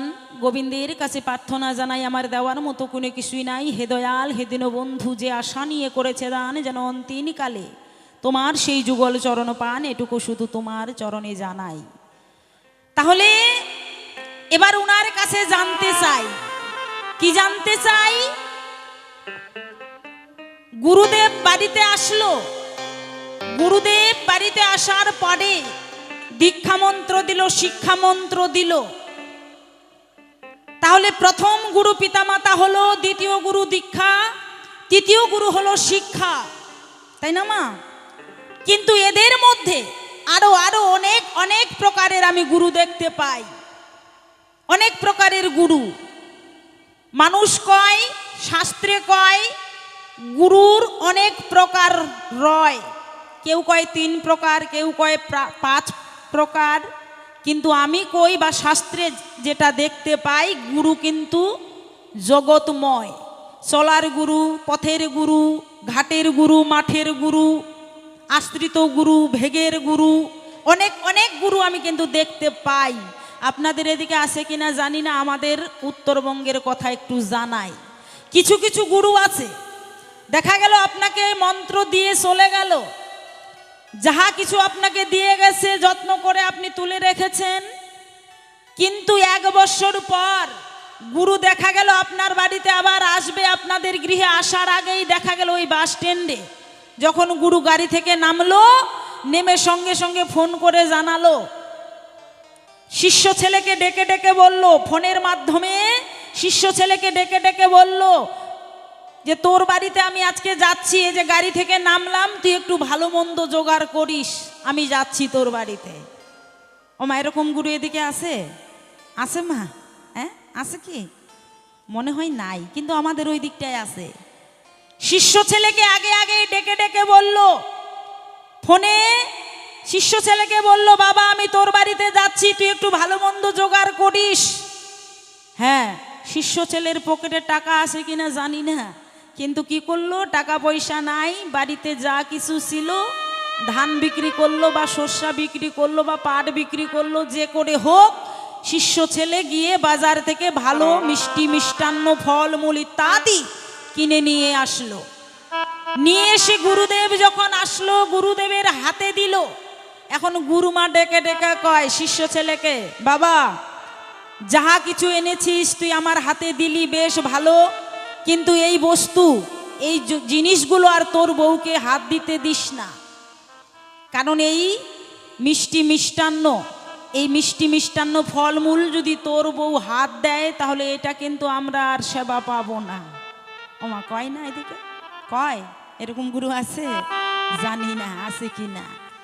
তাহলে আমার বাড়ি, আমার ঘর, আমার চাল, আমার ডাল, গুরুদেব মন্ত্র দিয়ে 1-2 বছর পর আমার বাড়িতে আসলো, আমার উনুন, আমার সব কিছু আমার, কিন্তু আমি যখন ওই গুরু মায়ের হাতে দিলাম ওই জিনিসটা আমি আর শুইতে পারবো না। আমি শুইলেই নাকি সেটা গুরু বাবা গুরু মা সেবা পাবে না। এইটা আবার কত নাম্বার গুরু তুমি একটু কৃপা করে বলে যাবে, তোমার কাছে জানতে চাই। হ্যাঁ, সবকিছু আমি জোগাড় করলাম, আমি শুইলেই ওইটা নষ্ট হয়ে গেল, অথচ আমার খড়ি, আমার চুলা, আমার হাড়ি পাতিল, আমার চাল ডাল, আমার সবকিছু আমি বাজার করে হাতে করে নিয়ে আসলাম। রাস্তা দিয়ে হাতে করে যখন এই গুরু মায়ের কাছে গেল, ওইটা আর আমরা বাড়ির কেউ শুইতে পারবো না, ওটা শুইলেই নাকি গুরু বাবার সেবায় লাগবে না। তাই তোমার কাছে জানাই, এই গুরুটা আবার কত নাম্বার গুরু হয় তুমি একটু কৃপা করে জানাবে মহাশয়, তোমার কাছে জানতে চাই। আবার আরেক দুই রকমের আরো গুরু দেখতে পাই, কি কেউ আবার আমিষ ভজন করে, কেউ আবার নিরামিষ ভজন করে। ও মা, আমিষ নিরামিষ এদিকে আছে? কারা কারা নিরামিষ ভজন করেন একটু হাত তুলুন তো। কেউ নাই, তাই না? ও, এক মা নিরামিষ ভজন করে। বাহ, ভালো মা, নিরামিষ খাওয়া খুব ভালো, শরীরের খুব উপকার। তাহলে এই যে আমিষ আর নিরামিষ, আমি ছোট থেকে এই তত্ত্ব শুনে আসতেছি, আমিষ নিরামিষ নিয়ে গুরু গোসাইদের মধ্যে দ্বন্দ্ব হয়। এই আমিষ আর নিরামিষ নিয়ে গুরু গোসাইদের মধ্যে ঝামেলা হয়, ঝগড়া হয়। কোনো আমিষ গুরু যদি ভোগ দেয়, নিরামিষ গুরু সেবা পায় না, আর নিরামিষ গুরু ভোগ দিলে পরে আমিষ গুরু সেই বাড়িতে যায় না। তাহলে আমিষ এবং নিরামিষের মধ্যে পার্থক্য কি? এই আমিষ গুরু ভজলে পরে আমি ভবপার হতে পারবো, নাকি নিরামিষ গুরু ভজলে পরে ভবপার হতে পারবো? তুমি একটু কৃপা করে জানাবে, আমি জানতে চাই তাহার মর্ম। কি মা, জানার বিষয় না? আমরা সকলেই জন্ম থেকেই আমিষ ভজন করে এসেছি। আমার পিতামাতা খেয়েছে, আমার দাদু দিদা খেয়েছে, আমি খাচ্ছি, আমার ছেলে মেয়ে খাচ্ছে। এখন মন্ত্র নিয়ে সঙ্গে সঙ্গে যদি কয়, বাবা তোরা রসুন পেঁয়াজ মাছ মাংস যা আছে আমিষ সব কিছু তোরা ত্যাগ কর, তো এরকম গুরু কি ভজা যায়? হ্যাঁ, সারাদিন মাঠে ঘাটে কাজ করে একটু রাত্রেবেলায় যদি না ভালো মন্দ শরীরে দেওয়া যায়, তাহলে বাঁচবো কি? হ্যাঁ, তাহলে এটা আবার কত নাম্বার গুরু? এই গুরুর ভজন করলে ভগবান প্রাপ্তি হওয়া যায়, নাকি নিরামিষ ভজন করলে ভগবান প্রাপ্তি হওয়া যায়? এই আমিষ তত্ত্ব কি এবং নিরামিষ তত্ত্বটা কি তুমি একটু কৃপা করে জানাবে তাহার বিষয়, নইলে কিন্তু সারাসারি নাই। তাই একটা গান গাই।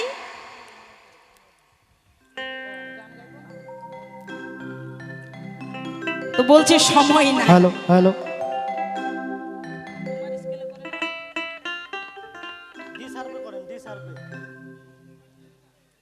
সত্যি মা, হ্যাঁ, আজকে যার সঙ্গে আসর, মানে তার সঙ্গে আসর করার ভূতের বাড়ি নিমন্ত্রণ হয় একই ব্যাপার। হ্যাঁ, ভূত কি কেউ দেখেছেন? আজকে এই যে বিনা টিকিটে ভূত দেখে যান। হ্যাঁ, তাহলে বলেছে দ্বিতীয়বারে যে এমন এমন একটা গুরু আছে, এক প্রকারের গুরু দেখতে পাই যে আমার চাল আমার ডাল সব কিছু আমার, কিন্তু যখন গুরুদেবের ওই সহধর্মিনীর হাতে যখন শিষ্য কোনো বস্তু দিল, তখন নাকি সেটা নিষেধ করলো, তুই এটার হাত দিবি না বা তোর বউকে হাত দিতে দিবি না। ওমা, সত্যি তো এরকম তো হয়। কারণ উনি নিজেই বলে গেছে, দেহ ছিল শ্মশান সমান, গুরু এসে মন্ত্র দিয়ে করলো ফুল বাগান। এখন সেই বাগানে ফুল ফুটেছে, অধর চাঁদ বিরাজ করে। তাহলে পবিত্র দেহ অপবিত্র দেহ গুরু মন্ত্র নিয়ে পবিত্র হলো, তাহলে সেই দেহ দিয়ে আমি কেন গুরু সেবা দিতে পারবো না? আমাদেরও তো আশা জাগে, কি মা, জাগে না? গুরুদেব আমার বাড়িতে আসলো, এতদিন গুরুকর্ম করলাম, আমার গুরুকে যদি সেবা না দিতে পারি তাহলে তো আমি অপরাধী হব।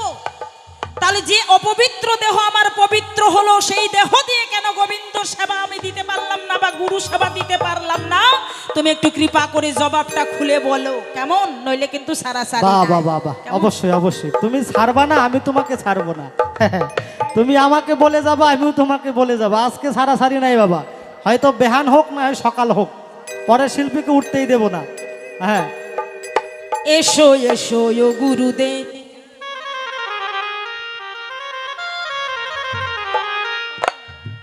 এসো এসো ও গুরুদেব, এসো এসো গো ভক্ত, দ্বন্দ্ব মোহ নাই গো। যাহা কিছু জিজ্ঞাসা করলে, যাহা কিছু জিজ্ঞাসা করলে বলি তবে ভালো গো। বলো বলো ও গুরুদেব, বাবা শুনবারে চাই গো, বলো বলো ও গুরুদেব।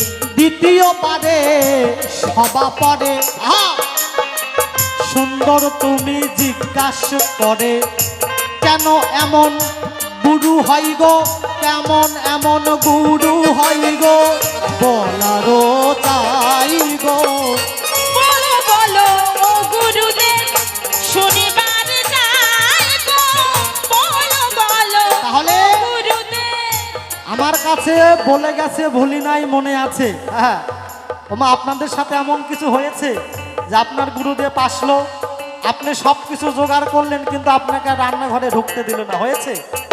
হয়েছে। হ্যাঁ ওই মা বলে হয়েছে। হ্যাঁ হয়েছে। ওমা, এই হওয়ার কারণ আছে, কেউ আবার রাগ করবেন না। একটা সাধারণ বিষয় দেখবেন, আগেকার সনাতন ধর্মের মানুষরা এই ছাগল পালতো না, মুরগি পালতো না। পালতো কি? পালতো না। কিন্তু এখন সবাই পালি। কেন পালি? একটা খাসি 1 বছর পাললে 10,000 টাকা। হ্যাঁ, কিন্তু সাধুগুরু বৈষ্ণব যদি ওই ছাগলের দড়ি ধরে, সারা জীবন যা কৃষ্ণ নাম করে সব বিফলে চলে যায় বাবা। তাহলে দীক্ষাগুরু হোক বা শিক্ষাগুরু হোক, 1 বছর আগে তোমাকে মন্ত্র দিল, একটা ছাগল দেখতে পারলো। হ্যাঁ, যখন 2 বছর পর আসলো, তখন 5-5টা ছাগল দেখলো। হ্যাঁ, তাহলে গুরুদেব যে তোমাকে কর্ম দিল, সেটা বন্দি রেখে তুমি কই ছাগল পালা শুরু করলে? হ্যাঁ, এর জন্য গুরুদেব তোমার হাতে সেবা নেবে না।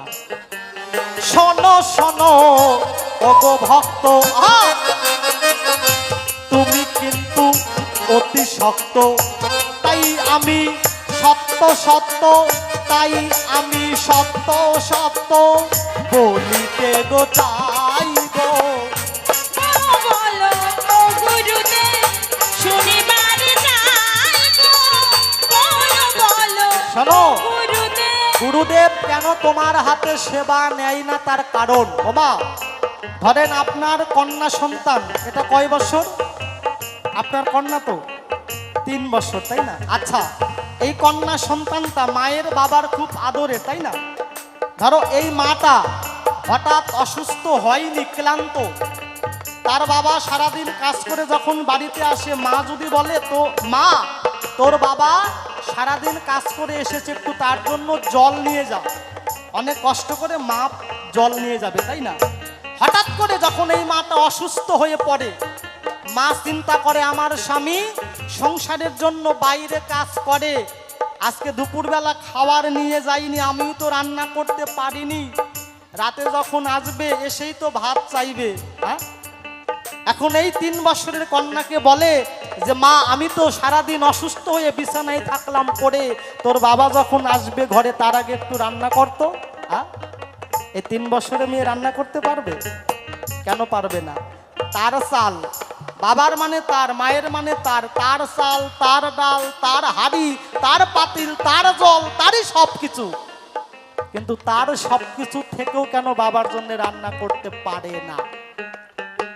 ওমা, এইখানেই কথা কিনা, কেননা তার একটা প্রাপ্ত বয়স হয়নি। এই 3 বছরে যখন তিনি রান্না করতে যাবে বাবার জন্য, তখন দুর্ঘটনায় প্রাণও যেতে পারে।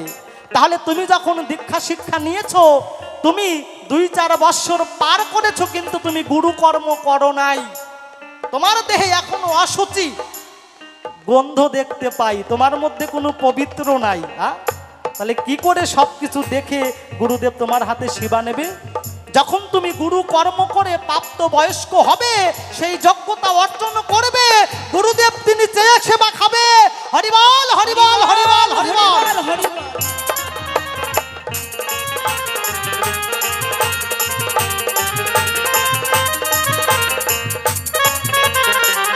শোনো শোনো ওগো শিষ্য, বেশ বেশ, আমি তোমায় দেখালাম দৃশ্য, অর্জন করো সেই শস্য, অর্জন করো সেই শস্য, তবেই কৃপা পাবে গো। বলো বলো ও গুরুদেব,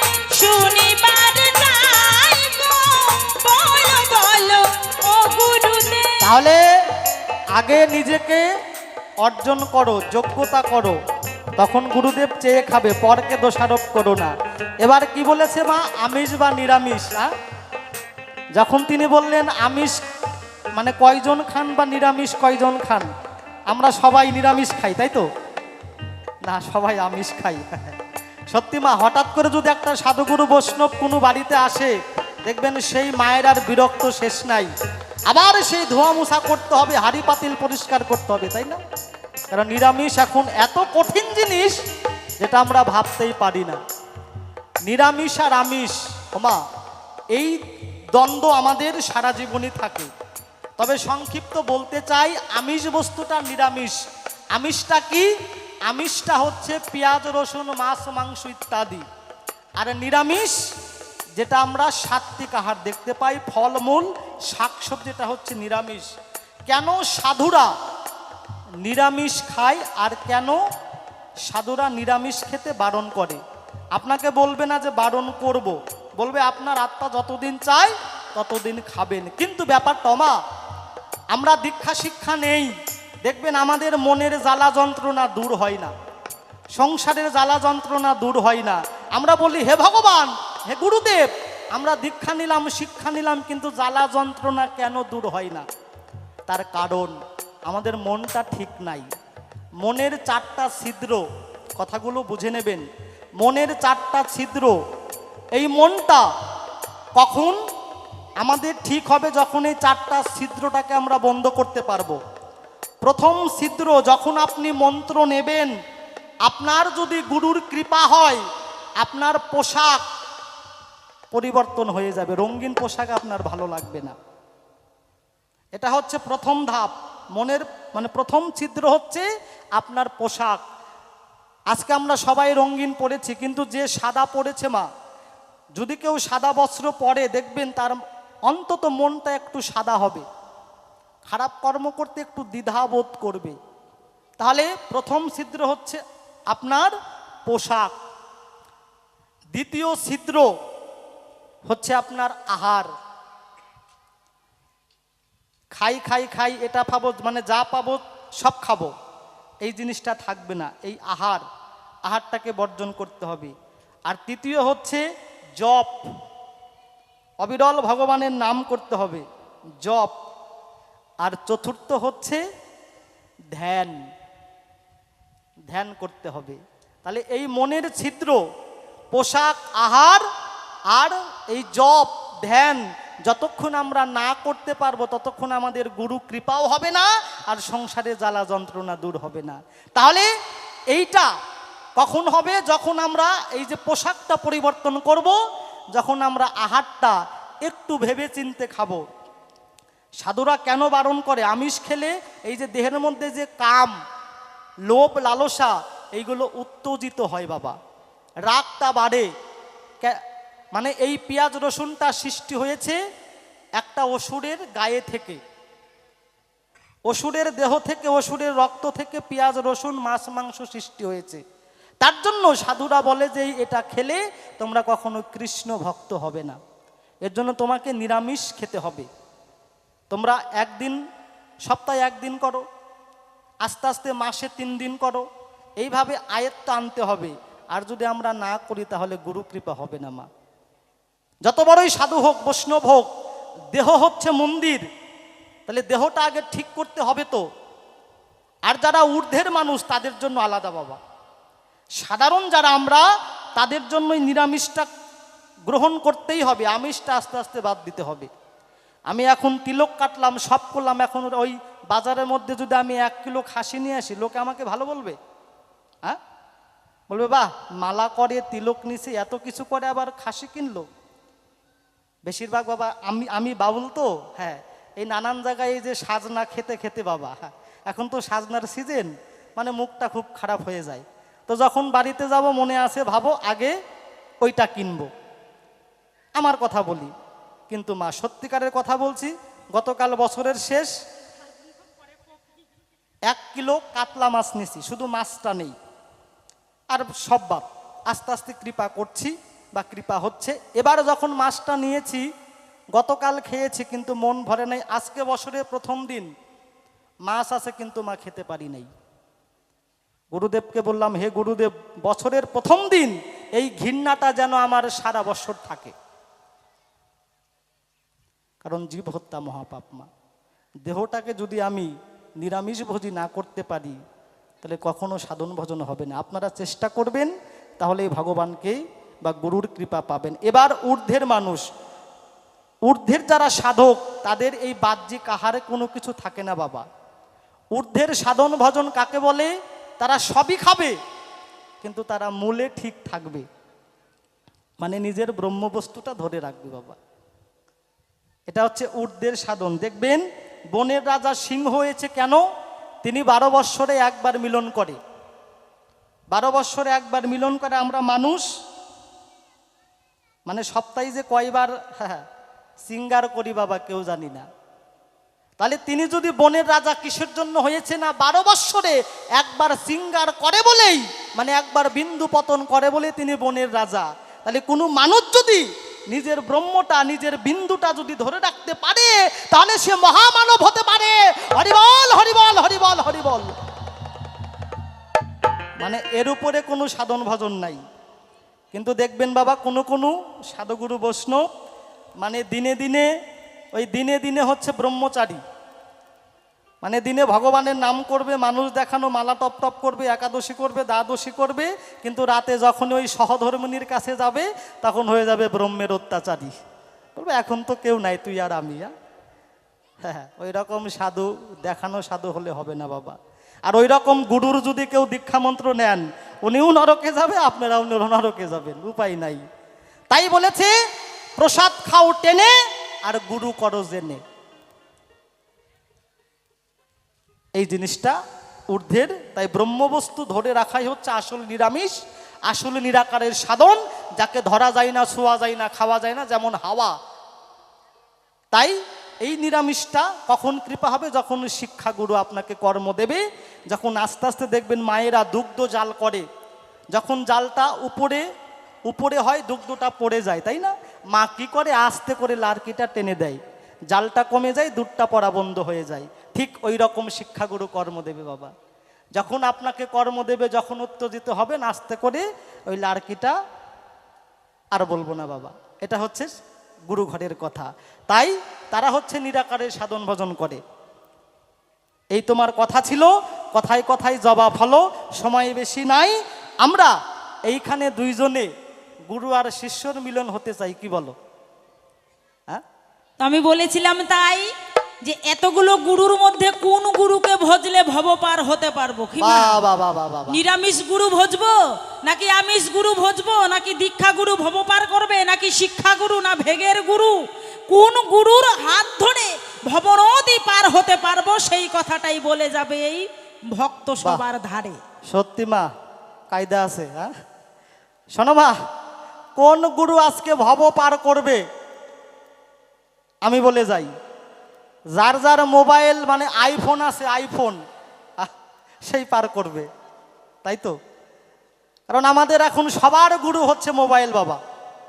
হ্যাঁ, ছেলে মেয়ের এমন অভ্যাস হয়েছে, দেখবেন ওই মোবাইল না দেখা অবধি ভাত খাবে না, তাই না? মোবাইলে না দেখা অবধি ঘুমাবে না। তাহলে মোবাইল হচ্ছে কলিযুগের সবার ভগবান, সবার গুরু। এবার কোন গুরুকে ধরলে পরে ভব পারে যাব আমরা সবাই মিলে ঘরে? গুরু। আগেই বলেছি যে গুরুর গুরুত্ব আছে, যে গুরুকে দেখলে দেখবেন কোনো কোনো গুরুকে দেখলে আপনার মনটা শীতল হয়ে যাবে, শান্ত হয়ে যাবে। বাহ, কত সুন্দর সাধু, কত সুন্দর বৈষ্ণব, তাকে দেখেই কৃষ্ণ কথা হয়, কৃষ্ণ কথা মনে মনে কয়। আবার এমন এমন সাধুগুরু আছে, ও মনে হয় গুরু বা সাধু না, ভণ্ড, হয় না এমন মা? হ্যাঁ, তাহলে উত্তম, মাধ্যম আর অধম। যেমন 3 রকমের ভক্ত আছে, তেমনি 3 রকমের গুরু আছে। যেমন 3 রকমের আমরা দেবদেবী দেখতে পাই, ব্রহ্মা, বিষ্ণু, মহেশ্বর। এই রকম যার মন দেখলে, যার চোখ দেখে চেনা যায় যে তার চোখে কৃষ্ণ কথা হয়, তার মুখে কৃষ্ণ কথা রয়, সেই হচ্ছে আসল গুরু। যার আমিত্ব ভাব নাই, কামনা নাই, সদাই কৃষ্ণ গুণগান গায়। হরিবল হরিবল হরিবল হরিবল। বল, হরি বল। যে গুরু হচ্ছে তৃণের মতো, এই ঘাসের মতো, তার ধৈর্য সহ্য, সেই গুরুকে আপনি অপমান করবেন কিন্তু আপনাকে বাবা শোনা ছাড়া কথা বলবে না। যেমন দেখবেন কলিতে নিত্যানন্দ গৌরাঙ্গ মহাপ্রভু, তাকে জগাই মাধাই কলসি দিয়ে মারলো আমার গৌরাঙ্গ মহাপ্রভু, চক্র ধরে তাদেরকে আঘাত করতে চাইলো। নিত্যানন্দ প্রভু বলল, কেন সখা এটা করছো? তুমি তো কথা দিয়েছো কলিতে তুমি কখনো অস্ত্র ধরবে না, একমাত্র অস্ত্র হরে কৃষ্ণ কৃষ্ণ কৃষ্ণ হরে হরে, হরে রাম রাম রাম হরে হরে। নিত্যানন্দ প্রভু যখন বললেন, আমার গৌরাঙ্গ মহাপ্রভু সুদর্শন চক্রকে আবার অদৃশ্য করে দিলেন। বলেছে, নিত্যানন্দ তুই হচ্ছে এই কলির একমাত্র ভগবান, তুই সবাইকে পার করবি, তুই হচ্ছে নিত্যের আনন্দ। হরিবল হরিবল হরিবল হরিবল। তাই যে গুরুদেবের মধ্যেই নিত্য আনন্দ আছে, তিনি হচ্ছে ভব পার করবে। এই তো তোমার কথা ছিল, কথায় কথায় জবাব হলো। এবার গুরু আর শিষ্যর মিলন হলো। কষ্ট করে আবার গুরু শিষ্য সবাই মিলে রাধা কৃষ্ণ প্রেমানন্দ নিতাই গৌর হরিবল হরিবল।